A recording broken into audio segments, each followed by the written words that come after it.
something a little bit different out of the Phillies tonight. They scored 12 runs, but they used a lot of small ball to score those 12 runs. As the Phillies win 12-3 over the Pittsburgh Pirates, win the series.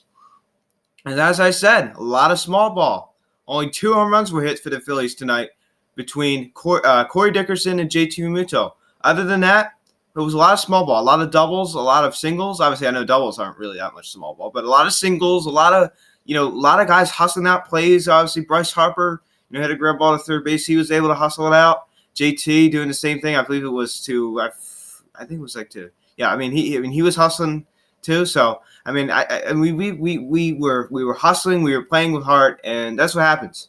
So very nice to see out of the Phillies tonight. They've been, obviously, we all know this team is notorious for being a little inconsistent with the offense and the pitching. But tonight was a very nice win. You got a series win. You get 2 series wins against the Pittsburgh Pirates this year. You go to Pittsburgh, you win the series. You go to Philly, you win the series. So very, very nice series here.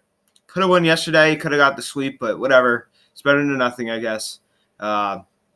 Rhys Hoskins in the bottom of the third hit the bizarre double. It rolled all along the wall, and then it went back. And then Clint Hurley, the Pirates manager, kind of tried to come up and argue that it was a ground rule double. If I was on the other side, I probably would have tried to argue the same thing. But the call stood, and it was actually a double for Rhys Hoskins that drove in Harper. And let's go to the scoring summary. Cesar Hernandez in the bottom of the second inning, single to left. Hoskins came around to score, and it's now 1-0 Phillies. Then I'm Hazley double to right. Hernandez scored, and it's now 2-0 Phillies. And then Hoskins double to left. This has been bottom of the third. Harper coming around the score. It's now 3-0. Then Josh Bell cranked a home run to left center. I knew it right off the bat. 3-2 Phillies. Dickerson hit a home run to left. 4-2 Phillies. Harper singled to right. Realmuto came around the score. It's now 5-2 Phillies. Then Hernandez singled to center. Harper and Hoskins scored. It's now 7-2. Hazley grounded out to second. Segura came around the score. It's now 8-2. Then Marte cranked a home on the left. It didn't matter, so it's now 8-3. This is a lot of stuff to say. Bottom of the sixth inning, JT Realmuto hit a home run, his 20th of the year, to left, and it's now 9-3. Then Segura singled to center. Harper scored on a throwing error from Marte. You don't really see that much often from Marte. He's usually a pretty good defender. And then Hazley scored, and Realmuto went to second by pass ball by Skowings. It's now 11-3. Then Kingery double to left. Hernandez scored. It's now 12-3, and that's your final ball. That's your final score. 12-3. Your final score. A lot to say in that one. Corey Dickerson went 1 for 5, 1 run scored, 1 RBI. 2 strikeouts.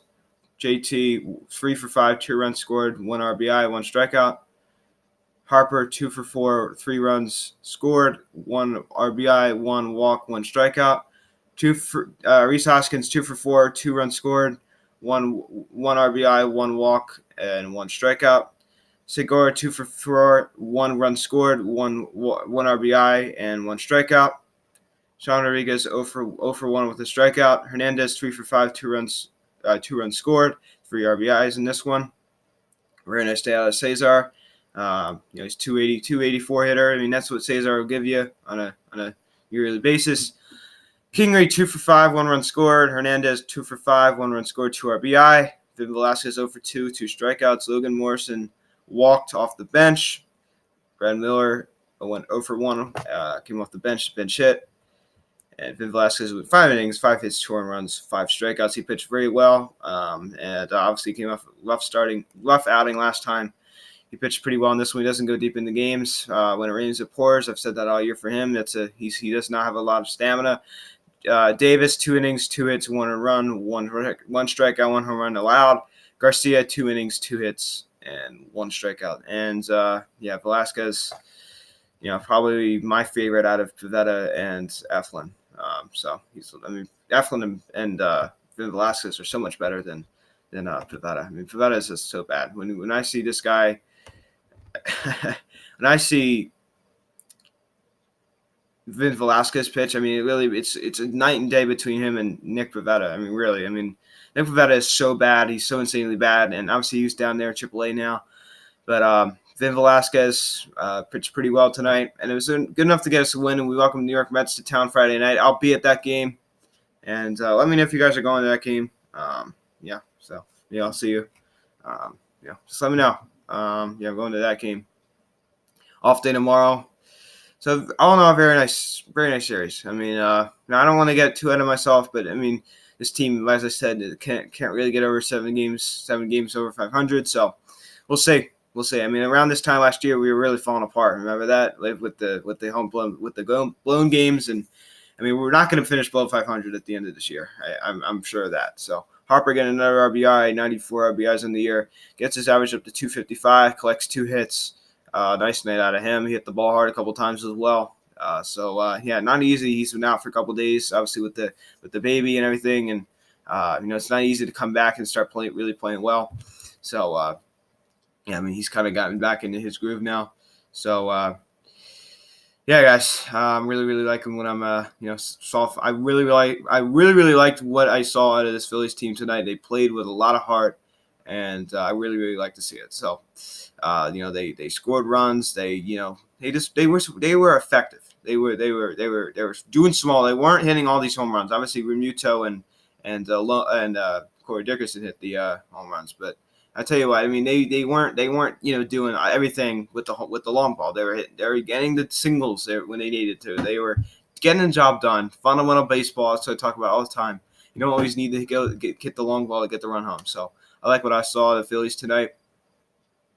I mean, can you really build off of this? I'm not too sure. I mean, I said this all year long, that the Red Sox series, remember when they swept them out and they totally faltered when they played the Miami Marlins. So I honestly had no idea. I mean, I don't know if they're going to build anything off of this. I mean, this team is such a weird team, really is. Like, they just haven't been able to really get on one of those runs. You know what I'm saying? So it's really this team is just really strange. So I don't know what to expect. So I think you guys can maybe understand why I'm kind of just not getting my hopes up here. So, all right, guys. Not really much else to say. Obviously, the Pirates are not a good team, but it's we won the series. I mean, it's a series win, and the Mets, they haven't been playing the best baseball. Got swept up by the Braves. They're just not they're not the best team, and that's not a newsflash, right? I've said that all year long. I don't think the Mets are a good team, and right now, they just lost to Chicago 10-7. They actually do play tomorrow, but they've been playing some bad baseball. They got after they swept out Cleveland, they got swept up by Atlanta, and they just lost tonight. So they already lost the series to Cubs. I'm kind of hoping they get swept out. That'd be kind of nice. That would mean that they got a 6-game. They already got a 5-game losing streak. That'd make it 6 games. So just rubbing in the Met fan faces. So yeah, guys, we're 2 games above the Mets.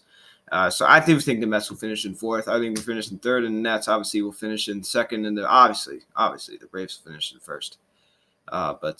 Nick Swisher and DeAndre Willis, and I forgot the other guy who was. They were on Fox Sports last night talking about Bryce Harper's first season in Philadelphia and how it's gone, and anything that's really been doing well. The RBI total is high. They're like, obviously he's not hitting for the highest average, but he's driving the ball out of the ballpark driving the ball out of the ballpark as of late. He's been hitting the home runs. He's been driving in runs. And he said, if this is a down year, man, Nick Swisher said this. I loved it. If this is a down year, then, man, I can't wait until the great ones. I mean, that is a great way to put it. And I don't really agree with Nick Swisher on most things, but I actually agree with him on that. Like if this is a down year for him, I can't wait for the outstanding ones. I mean, I totally he really summed it up perfectly there. So I'm really like that phrase with Nick Swisher. So I mean, I think his first year in Philly, could have gone a little bit better, but it's not terrible. It's not bad. So guys, I'm going to talk about something. It's kind of serious, and it doesn't really involve the Phillies, but involves baseball. And obviously, this is a game, and there's a life outside of baseball. And yesterday, I forgot to talk about it this morning because I was just so pissed off. I did find out about it last night, but I just wanted to mention something about it. Pitcher in the Rays organization, Blake Bivens. Yeah, plays for the Double-A team. His wife and his 1-year-old son were murdered yesterday by his brother-in-law. The wife's brother murdered his wife and his newborn, his 1-year-old. And I don't know any details. I don't know why obviously he was an evil guy. Anyone who does something that, I mean, I don't know, what caused that. I probably was anger or something, but that is just terrible. I mean, I just can't imagine. I don't want to dampen the mood here. I mean, we just had a huge win, but I just had to make that comment. I mean, I just can't imagine doing something like that to, not only did you murder someone, you murdered a little innocent 1-year-old, and it's terrible. It really made my heart just sad. Like, it really did. Like, I was having a good day and I read that, and like I found out, I saw a picture of this baby. I mean, he was a 1-year-old little boy, and his dad really, really loved him and looked after him, and it really, really made me sad. I mean, it really did. Just to see an innocent life like that, and the mother too. I mean, it's just such a shame. It really puts you into perspective and makes you forget about this is a game. This is a game. Like, there's a life outside of this, and my prayers and condolences go out to Blake Bivens, and really hoping that his family recovers from this terrible, terrible loss. I mean, think about it. We're sad about it. Think about what he must be going through. He just lost his wife and his child, his 1-year-old son. I mean, that is just, I can't imagine the trauma and this sadness that is in his heart right now. So I really, my prayers and thoughts and condolences, everything just goes out to this man. I tell you what, I mean, God, I mean, I'm really hoping that, I tell you what, I just, it's really, really a shame, but, yeah, guys, I just can't imagine what went through that other man. I just can't imagine why you'd want to murder 2 innocent people like that, especially a 1-year-old child. So it's sickening. It made me sick to my stomach when I read it. So it's terrible. That guy is in custody, by the way, thank God. And obviously he's going to get at least life in prison, obviously, which is good. So justice will be served. But I tell you what, I mean, there's the death penalty. I definitely think that they should definitely enforce it on that. But guys, I don't want to talk any more politics or anything like that. This is a strictly sports oriented channel. But I just wanted to just make a personal, not like this kind of like a, just letting this guy know, Blake Bivens know that, he's in my prayers. So, yeah, guys, thank you guys so much for watching. Big win tonight, 12-3. Didn't really hit a lot of home runs, which is nice. I like the small ball. And, just goes to show you that this team can hit without the home run. All right, guys, thank you so much for watching. Please smash the like on this video. Please tell your friends about these videos. Please subscribe if you haven't yet. Please turn on that notification bell as well. Please check out social media, link in the description below. Thank you all so much for watching, and I'll talk to you all later. August 30th, 7-5, the first pitch against the New York Mets, as I will be at that game, as Aaron Nola will take them out 12-4 with a 3.53 ERA. Zach Wheeler 9-7 with a 4.46 ERA. I love watching Nola pitch. Second game, Mats 8-8 with a 4.06 ERA, going against former Met Jason Vargas 6-6 with a 4.09 ERA. Finale game on September the 1st, 7-5, the first pitch. Marcus Stroman 7-12 with a 3.29 ERA, going against Zach Eflin 8-11 with a 4.50 ERA. So, guys, that is pretty much it. Nola on the mound against Zach Wheeler Friday night, 7-5 the first pitch. All right, guys, I will be there. Let me know if you're going to be there. Thank you guys so much for all the comments last game and everything. Like, I enjoy interacting with you guys. So feel free to drop a comment, guys. All right, guys. Talk to you later. Let's go Phillies. I'm Luke. Bye.